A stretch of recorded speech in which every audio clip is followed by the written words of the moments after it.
O кезде жарықтық ол партияны басқаратын, ол саланы басқаратын қазақтың маңдайына біткен асыл перзенті Ділмұхаммед Ахметұлы Қонаев еді.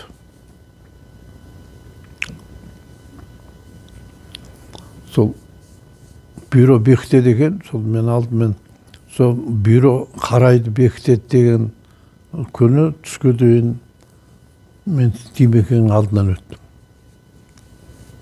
Ол кісіні сырттай білеміз, көріп жүреміз, бірақ өмірі қолын алып көрмеген адам еді.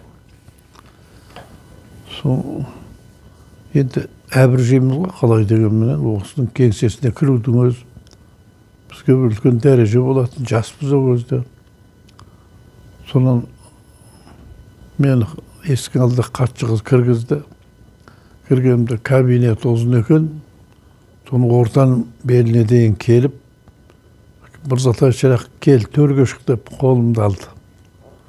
Қолын алсам жібектей екен қолы. Қайран қалдым, өзім қатты толқып кеттім. Келіп отыр. Сені ағаларың мақтайды ғой өзі, қол аяғың жерге тигізбей.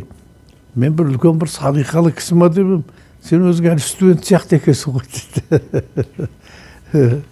Сосын енді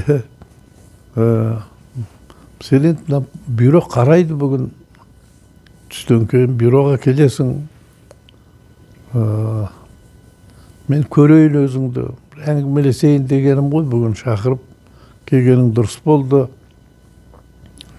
Бәрін көрдім, қағазыңды жақсы оқып бітіріп, бірден университетке қалған екенсің.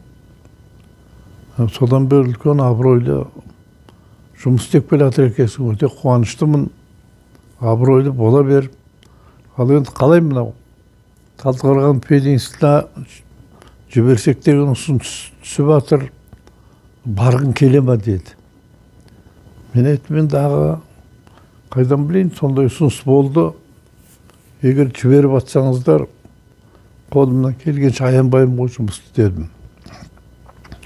Бәрекелді, онда дұрыс. Ал енді сен мына саттар, сен қағазыңды қарап отырып, қағазыңды лақтырып жіберіпті ғой. Қазақстанға бір Жолдасбеков те жетеді деп. Көлді қарқылдап. Оны сұрасы еді, соны алды естігем мен. Софья Михайловна Еренский дейтін кісі маған айтып еді. Осы 3 үміткер болды. Соның құжаттарын апарып бергенімде, үстінде сіздің құжатыңыз еді. Алтта лақтырып жіберді. Қазақстанға бір Жолдасбеков те жетеді деп. Ол соған қарағанда сол кезде университеттің ректоры Жолдасбеков Өмірбек Арсланұлы дейтін кісі еді. Қайраткер еді, азамат еді, жарамды еді, жанып тұрған кісі болатын. Ол Қазақстанда жоғары оқу орнының қалыптасуына, оның дамуына орасан еңбек сіңірген адам. Соғысынан мен туған ағам деп қалған болу керек. Алды-артына қарамай лақтырып жіберген ғой. Соны Димекең қарқылдап күлді. Ештеңе етпейді деп. Сосын маған айтты, бүгін бюрода қараймыз, қорықпа, бекітеміз деді. Саған мен бір 2-3 мәселені айтайын деді. Біріншіден, сен өзің бұлай әлі студент сияқты екенсің, жап-жас арықсың өзің. Барғасын кабинетің кішкентай болса кеңейтіп ал деді кабинетің. Ол басшының кабинетін кең болған жақсы болады. Екіншіден,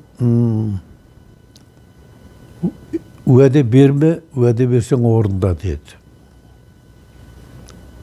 Үшінші, оны орысша айтты. Личные подарки не принимай. Сен ректорсың, андамында барасың кездесулерге, сол кезде саған бір сый-сияпат жасауы мүмкін. Оны өзің алма. Оны әкеліп, өзің істеп жүрген оқу орнына тапсыр деді. Сол Димекең айтқан сол ұсыныстардың бәрін мен бұлжытпай орындадым.